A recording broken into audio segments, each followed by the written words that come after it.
আসসালামু আলাইকুম রহমতুল্লাহি ওবারাকাতুহু। সম্মানিত প্রিয় বন্ধুগণ, আজকে খুবই অত্যন্ত গুরুত্বপূর্ণ একটি বিষয় নিয়ে উপস্থিত হইলাম। বিষয়টি হচ্ছে ওষুধ ছাড়া কি প্রিয়জনকে দীর্ঘ সময় দেওয়া যাবে কিনা।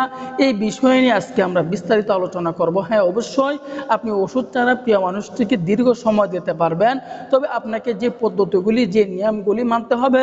আমি যে কথাগুলো আপনাকে বলে দিব, এই কথাগুলো যদি আপনি বুঝতে পারেন, এই কথাগুলো যদি আপনি মনে রাখতে পারেন, এই নিয়ম মাফিক যদি চলতে পারেন, তাহলে আপনি প্রিয় মানুষকে সময় দিতে পারবেন ইনশাআল্লাহ। তো এক নাম্বার কাজ হচ্ছে আমাদেরকে প্রিয় মানুষটিকে পর্যাপ্ত পরিমাণে সময় দেওয়ার জন্য আমাদেরকে প্রিয় মানুষটিকে অনেক মহব্বত করতে হবে, ভালোবাসতে হবে। যদি প্রিয় মানুষটিকে মহব্বত করি, ভালোবাসি, তাহলে দেখবেন আপনার টাইমিংটা অনেক বেড়ে যাবে।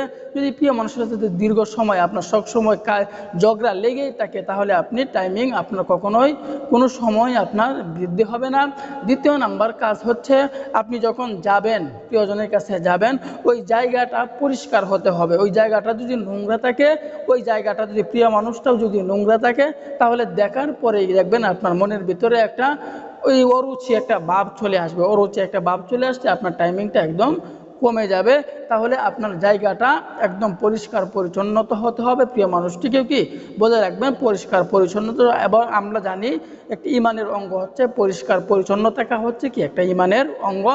এরপরে আপনাকে টেনশন, ওই সময় কখনো টেনশনযুক্ত আপনাকে টেনশন করা যাবে না। টেনশন যদি করেন, তাহলে কিন্তু আপনার সময় কমে যাবে।